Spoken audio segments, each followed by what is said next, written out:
I'm always amazed how I landed this opportunity. It's not something that usually people would like apply through LinkedIn or do referral, but I ended up getting it through Reddit. I think what the biggest factor that really helped me to get a job offer or get to where I am now is having a good mindset. So had I been discouraged because of those rejection emails, those situations where it seemed impossible to get an offer abroad, I wouldn't be here. I didn't really have a defined plan, but I was determined. I had a defined goal of working abroad, of going abroad.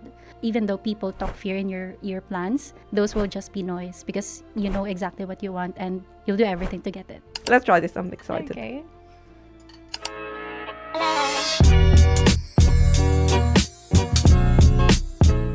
Hi, welcome back to London, a video podcast about finding jobs and sponsorships and navigating life in the UK.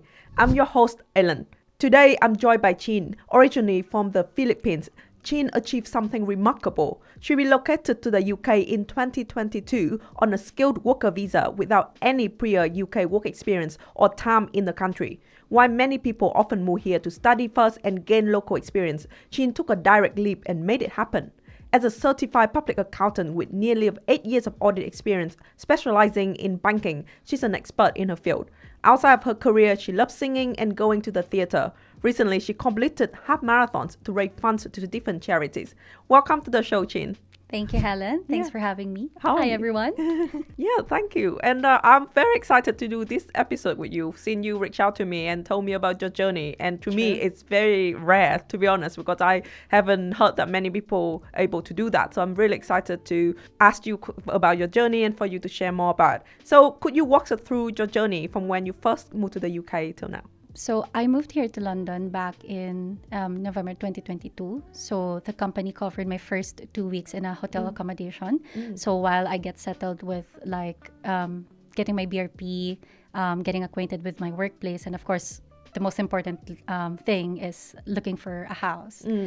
So most of the new hires have already settled or have already secured their house before coming here in London.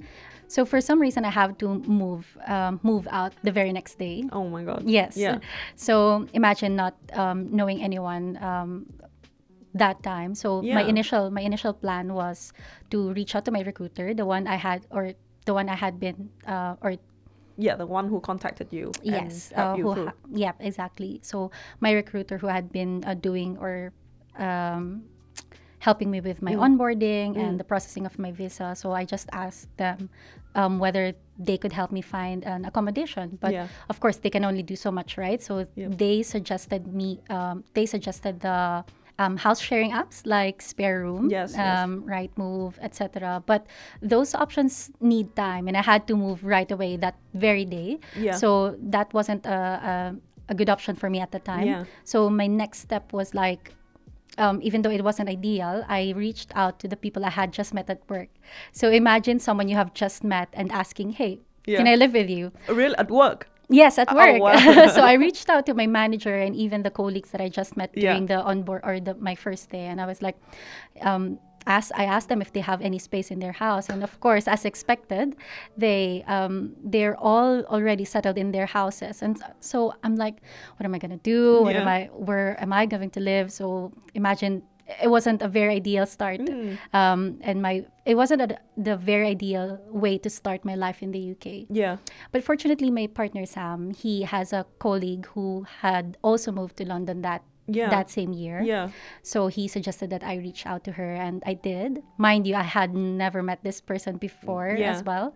So I reached out to her and I asked if I could live with them while I tried to find a new house. And luckily she said yes. And her landlady also said yes, because you have to ask for permission for these things, right? Yeah. So and then from there, I got a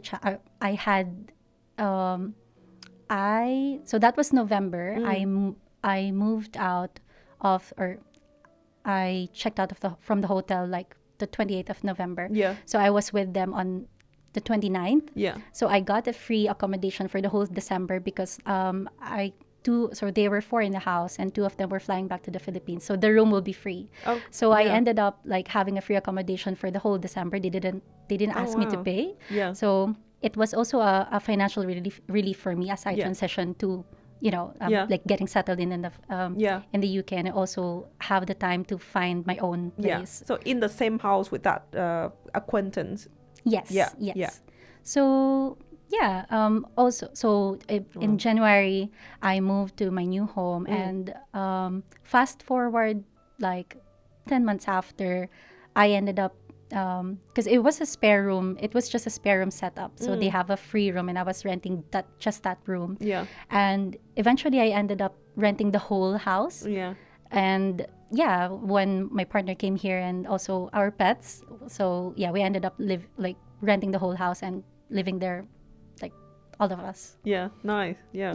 Yeah. Wow. So when you were here in the beginning, it was just you and navigating that. But what happened to the accommodation? How comes they made you move out just like that? For some reason I cannot say. Okay. Yeah. Yeah. So for some reason I had to move out the very next day. Okay. So that was the accommodation the company prepared for you. No. So 2 weeks first in the hotel. Yeah. And then after that I moved to that supposed house I was supposed to stay. Okay. And then after that I moved to my partner's Yes. Oh, I see. Yes. Yeah. Okay, I see. So why did you decide to move to the UK? How was life before that, and what the change? Because you've been working in the Philippines for most of your career. Yeah. And then the move. Yeah. So like working abroad wasn't really something I had originally planned. So I guess at that time I was in a phase in my life where I wanted to have a fresh start, and things weren't just aligning in various areas in my life. So and most of a lot of auditors as well are making the move abroad to work. So that sparked the idea, like why not start anew in a different country? So was it something that you thought about for a while? How did it came about? You've been working at that point, was it 6 years in the Philippines? Yeah, about 6 years. Yeah. Has it always been the plan, thinking that, okay, how far ahead did you plan for this move? No, it wasn't really like I planned or I wanted to move. It's just that, as I mentioned, I just wanted to have a fresh start. And then when I just thought, okay, I wanted a fresh start, and doing that start in a different country, then I did the steps, or I did act on that plan after. Yeah. And did you consider different options back then? Because the fresh start is, obviously there are many things that could be, right? So what were your options back then? That's a good question now that I'm recalling it, because initially I planned to move away from the industry that I was working at the time. So I was working in the audit, and I quit my job then and wanted to do like a different nature of work. Yeah, what happened back then? Why did you decided to move abroad in UK specifically as well? Because I'm sure that there are many options many countries that you can consider as well. Why the UK? Okay, so because initially the plan was if I would be moving, because my mom is in Chicago. Okay. Yeah, so if I thought if I would be working abroad, I might as well work near my mom. Yeah. So the initial plan really was the US. But the US don't usually sponsor people coming directly from the Philippines. Usually it's just for people who are already in the US and just like change their visa to H1. I'm not very familiar with the visa, but so that didn't work. So the next option for me was Canada. I also have a big family in Canada, so that's an option as well. I also considered Australia, because that's just a few hours of flight from the Philippines. So if I wanted to go home, it's just going to be a quick flight. But Australia and Canada is, I think, very similar to the way it is in the UK. It's usually the student path. Yeah. And if you're going to do the student path, you usually have to shell out a lot of money. Of course, you have to have the show money. You also have to have the money for tuition fees and stuff like that, which I didn't have at the time. Yeah. So that wasn't an option for me. Yeah. And so what I did next was I didn't really have a defined plan on how to do, or how I will get a job offer, or how I can work abroad. But I have a defined goal that I want to work abroad. Yeah. So the next thing that I did was message. I was lucky because I know people from these countries that I initially targeted. So that's another thing that I did, to message people who are already there, ask them what or how they got there. Like, some of them got or did the student path. Yeah.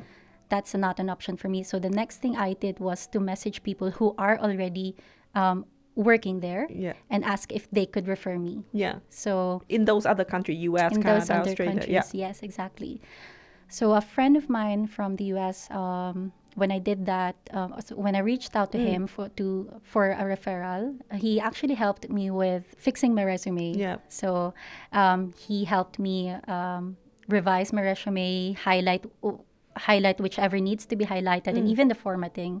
And so even though the referrals didn't work out for when I messaged these friends, but that revision of my resume, I think, was the start of like it really helped in my applications, because after those referrals, or after messaging people for referrals didn't work, I started searching for recruiters in LinkedIn who are based on those countries. But my priority really is in the US, because I wanted to be close to my mom. So at this point, UK is not even in the picture yet. No. It really was just the US, because I just want to be with my mom at the time. So I was searching specifically for recruiters in Chicago, because there are also a lot of audit firms in Chicago. Right? So I was messaging them. I can share you a screenshot of that message to the recruiters, and I practically like trying to sell myself, like, hi, I'm Chyn, I have this number of years of experience in audit, and I'm actually looking for an audit role, etc. And of course, these recruiters can only, like, they will only point you to their website, and they will ask you to, okay, you can apply to our website for any roles that fit your profile. And so that was the start of the application, and of course the rejection emails as well. So when that didn't work out, I started, because I was desperate. I wanted to at least get an interview, So I started messaging friends, even friends who are in the Philippines, and ask if they know anyone who are working in these countries, that if they can connect me and these friends. And fast forward. How long was this period? It didn't really take like a year, but maybe several months. Oh, wow, yeah. Yeah, so maybe 6 months, more than 6 months. I guess about 6 months. Yeah. Wow. It's funny because how I landed my first interview was through a friend telling me that, because I've been asking my friends around, right, if they know anyone, so they know that I'm actively looking for an abroad opportunity. So it was funny because when she knew about my plans of getting abroad or going abroad, she said that I actually found, I don't know if you know the platform Reddit. Yeah, of course, yeah. So she found a page, or what do you call those? Subreddit. Yeah, subreddit. Yeah. So she found like a specific page for auditors, and someone posted any Filipino CPAs that are interested in working in the UK. So she said, oh, you can message him, or you can create a profile and reply to this thread and such. And I did all those things. And then that author of that post, we connected in LinkedIn, and the rest was history. Yeah, that's the job. That's the job. Oh, what? Right? It's so That's funny. so unusual. Yeah, exactly. So I'm always amazed how I landed this opportunity. Yeah. Because it's not something that usually people would like apply through LinkedIn or do referral, but I ended up getting it through Reddit. Yeah. So, And it's like a big, great company. It's not like a random, because normally if you see those posts, you think like it's a scam. Yeah, exactly. Like moving to the UK as well. Like That's true. That's why I wanted to connect with him through LinkedIn, so that I could confirm that, is this real? Is this legit? So, yeah. Yeah, wow. I've never heard of That's this. true. Wow. So at that time, when you see that post and it's the UK and you have not considered UK before, what was going through your mind? When I got that, so ultimately getting a job offer in the UK, because my goal really was just, if I'm if I'm going, the initial plan was in the US, right? But that abroad opportunity can also bring me closer to my mom. So UK and US is closer. And yeah, so I accepted that offer, and now I can just freely fly to the US to visit my mom. It's easier because when I was back in the Philippines, I was also trying to apply for a US visa, which I keep getting declined because you know, you have to have a strong ties in the Philippines to get approved. Otherwise, they will think that you will go there and just stay there like more than you're allowed to and find a job. So the chances of getting a US visa was higher in the UK. So yeah. No, that's I mean, it makes sense, right? Was that your first interview in that period of looking for jobs? It was. It was. Oh my God. Yeah. And then you got it. I got it. Yeah. Wow. You know, because people always think that they have to like go through a student path or do something first, especially I think from countries that, you know, usually that's the more common path moving here. It's hard to jump straight, and so it's amazing to me to see that like you did that and through like some Reddit posts. I saw it just so random. Yeah. Wow. It's so can you share a bit more in detail what happened from that Reddit post? What happened, just for other people if they have to approach something at the job search process? How did you prepare for that? I know you say it in a way that make it sound so easy, but I'm sure it's still a process with different routes. So can you share a bit more about that in detail? Yeah, of course. So I shared so once I've confirmed that it was actually a legit legit post, I connected with him in LinkedIn and shared my resume, and then I think what he did was he logged my profile in the like a referral pool in the company, and then I'm just free to apply to whatever like job post they have in the talent side of that company. And then so what does he do? What was his role in the company? Why did he post that on Reddit? So like the usual referral in every company. Okay. Oh, he's just a person working there. Yes. Okay. Yes. So he works in consulting. So we have a referral program in the company wherein you can put the profile of the one you're referring to in the referral pool, and then once they apply in a job post in the talent side, I think I'm not very sure on this one, but I think of course there is some kind of like priority if that applicant is already in the referral pool, because somehow people or that person who referred you already knows that, oh, okay, this person is actually qualified. So yeah, it kind of puts you like priority in the interview process. Yeah, exactly. Yeah. So what happened after that? So he put your name in a pool of referral. Did you have to apply for the job itself? What happened after that? Yeah. So after putting me in the referral pool, I was free to apply in the talent side. And then I was just randomly applying to any audit role. Oh, really? Yeah. So I can't remember how long it took, but eventually a recruiter in the company reached out to me on LinkedIn. And mentioned, hey Chyn, I got your application in this job role, etc., etc. Are you free for a call to run through the whole process of the application process? And that's where it started. So on the actual application process, because my role as an auditor is very highly technical, so I had to go through two types of examinations, one being a timed multiple choice, and the other one is a simulation exam, wherein they will give you like a scenario, and then I have to come up with an audit plan and stuff like that. I don't want to bore you with but yeah, so after those exams I had to do like two consecutive interviews, so 30 minutes with a senior manager and 30 minutes with a partner. But these sets of exams and interviews happened on a different day, of course. Not everything happened in one day. So I had time to prepare. But that interview was actually funny because so I got the invite for 10 a.m. So that time was actually busy season in the audit, and when we say busy season, like there's really so much work, and you would know because your sister works in the audit. She's always busy. Yes, exactly. So I didn't have time to prepare for that interview. So nearing the day, I was like, oh my gosh, I don't have time to prepare. So I'm okay, let's just wing this. So Is this the last interview? Yes, that's with the partner. Yes.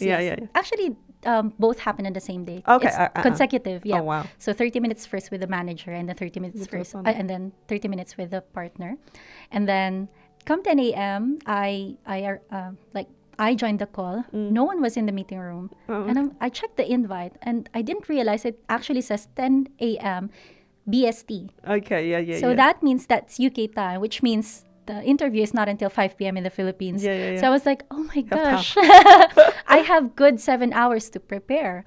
And so in that 7 hours, I just locked myself in my room, prepared and studied the key audit and like accounting standards that I believe would be asked. Yeah.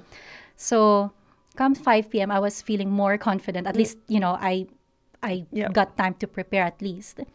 So I was really lucky and I was really grateful because you know what? The interview questions asked the exact same topics I studied just that morning. Wow. Yeah. So I really feel like the interview was Meant really, to be. yeah, exactly. The job was really meant for me to, to get. Yeah. Yeah. Wow. So, yeah.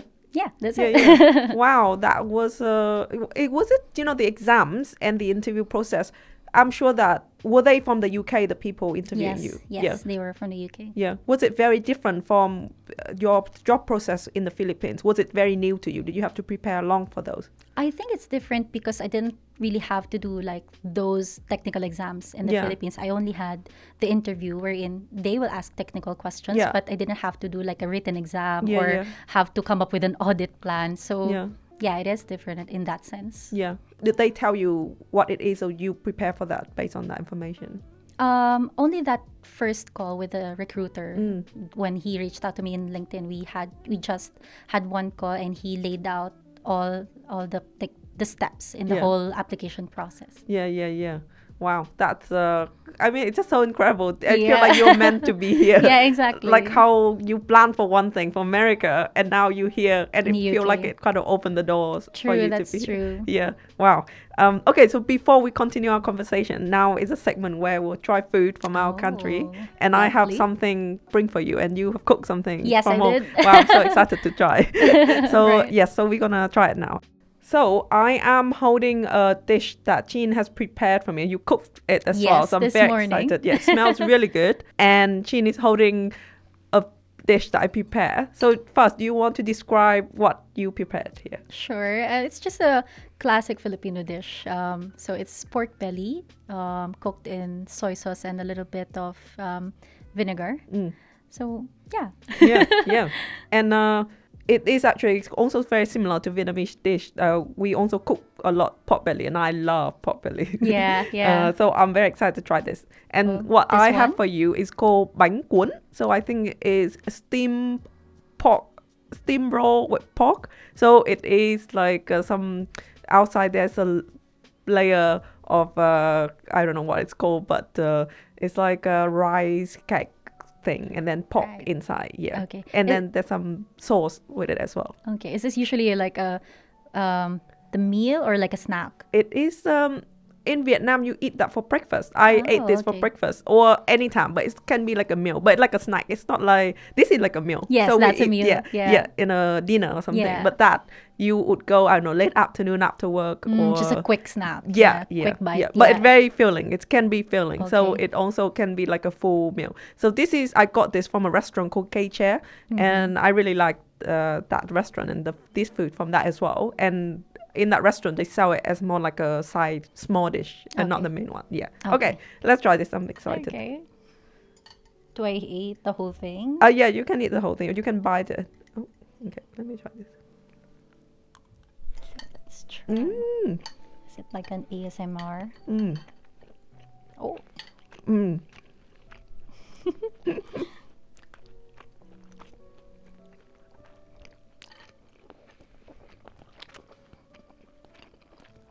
This is nice. It's good. I'm hungry, so I can. This podcast is just an excuse to make people bring food, and I know I will Wow, like. this is really good. What is it called again? Bánh cuốn. So Bánh cuốn? BANHCUON. It's really good. Have you ever had it before? No. We Really? usually just have noodles when I told you we love pho, right? We have noodles and some rice meal with like bay leaf, something. Yeah. Beef leaf, something like that. Yeah, with pork in it. Yeah, with pork in it. Yeah, I love that. Yeah. But I've never tried this before. It's really good. Yeah. Do you cook at home a lot? Yes, I do. Because usually the usual food being offered within London is they don't have rice, and Filipinos are big with rice, so I learned how to cook here, especially when I moved here, because I just have to have rice. have to have rice. Yeah. Did you bring a rice cooker with you? I did. That was the first investment that I did. You bought I it made here? Yeah. So when I moved to my new house, my landlady, she's a British, so she doesn't have a rice cooker. So I had to buy my own to make rice. Yeah. Yeah. I think here they cook rice with normal Yeah, the pot. normal, It's pot. not how you should do it. But with rice cooker, you just leave it, right? Yeah. So how, even when you share about the journey of coming here and having accommodation, to me, it's like, oh, wow, because your first time coming to the UK. So a lot of people, if they come to study, they have a long time to prepare for it, and they don't have to go straight to work. They have time to kind of ease in the life here. So how has it been for you, just adjusting in, after in your adulthood as well? So, you used to a way of life in Philippines. So how is it now coming here?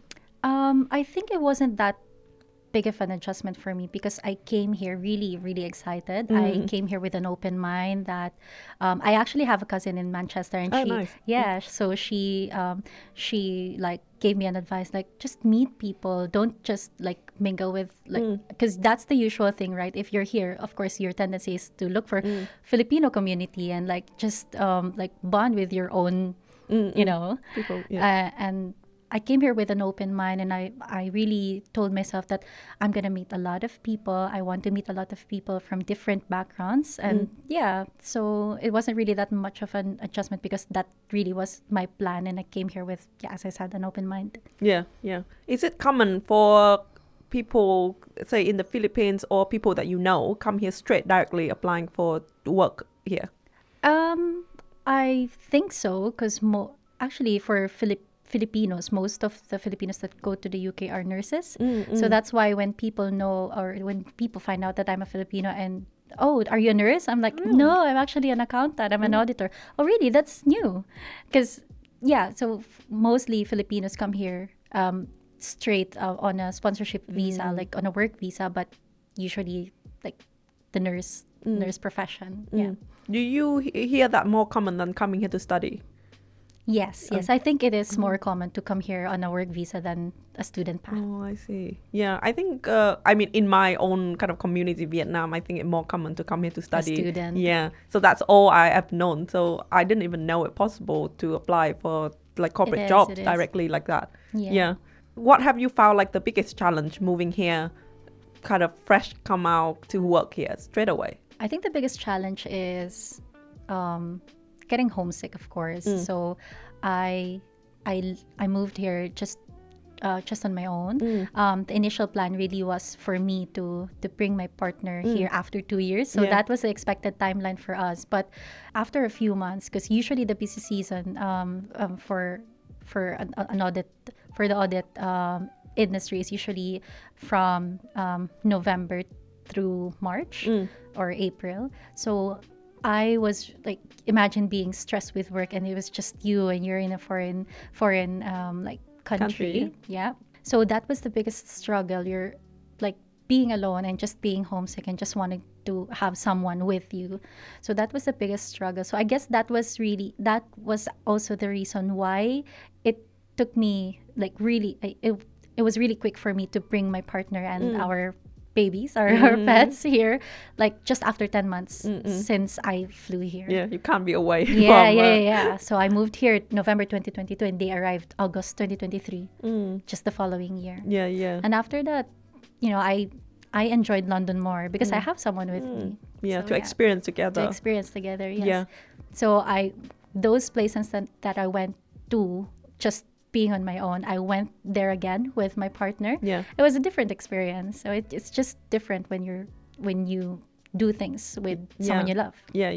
And in a new space as well. Yeah. Yes. So one thing that really struck me when we had an initial call is that you have amazing English, and then I felt like you sound like you've been here for a long time. And Really? I know people who come here, and actually one of the biggest barrier is language. Even though they work in Vietnam for a long time, but now they have interviews because their CV is great, but then they can't do the interview well. Yeah. So how comes that I mean, I feel like when you have the interview, you're ready. You're like, Yeah. I do this interview, I talk well, so Yeah. I got the job. So did you always speak English at home? How did you prepare for that? I don't know really. I didn't even really realize that I speak like good English. But I guess because my sister is an ESL teacher, so English as second language, so she's teaching English to Korean students. So sometimes at home we also speak in English. Yeah. So I guess that was a start, and we also love watching English movies. So I guess those helped. But that actually reminded me of one instance during my first weekend at work. So I was really like at work. I was buying lunch, and the server actually said, "Oh, hi, are you Filipino?"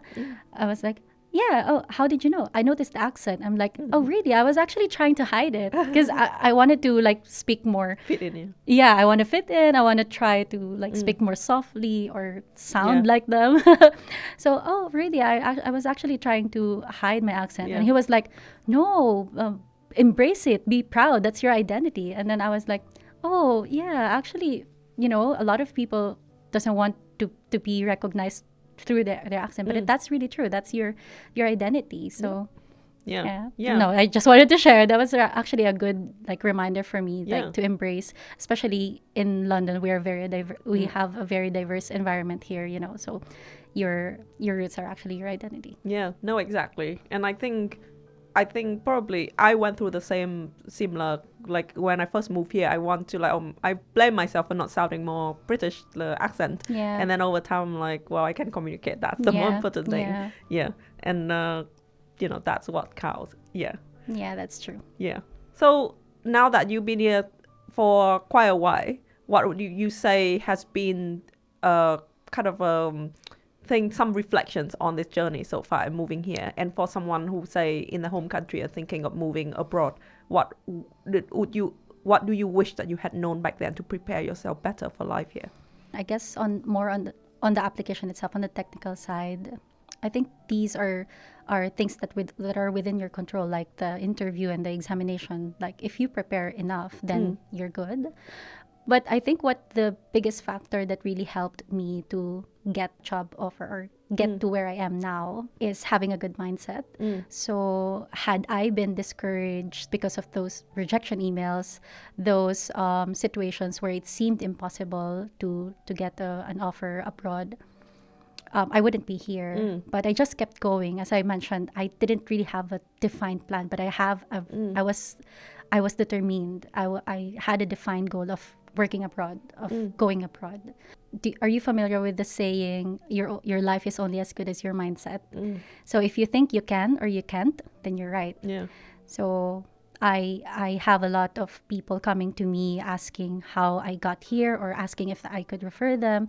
And I will tell them the exact same thing, like, you do this, do that, do this and that. And they will be like, but I'm not a CPA like you, or but I'm not as smart as this person, whoever they're trying to compare themselves with. And I'm like, exactly. You're not like me. You're not like them. You're you. There's some things that you can do that I can't do. And that is your edge.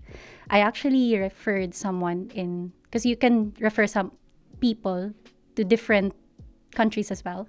So I referred someone in Gibraltar. She is not a CPA. She has lesser number of years of experience in the audit, but she got a job because she did really well in the interview.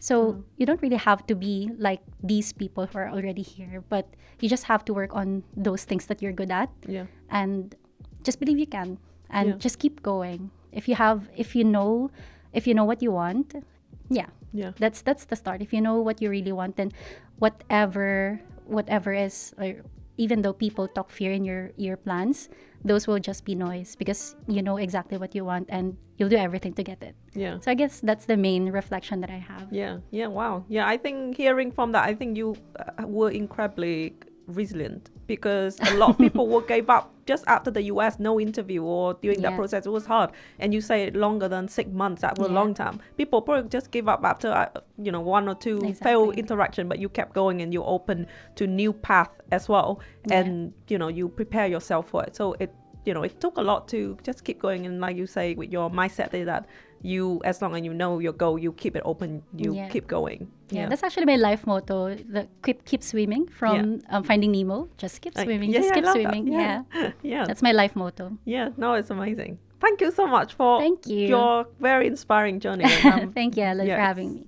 Excited for people to know more, hear more about it. Yeah, thank you.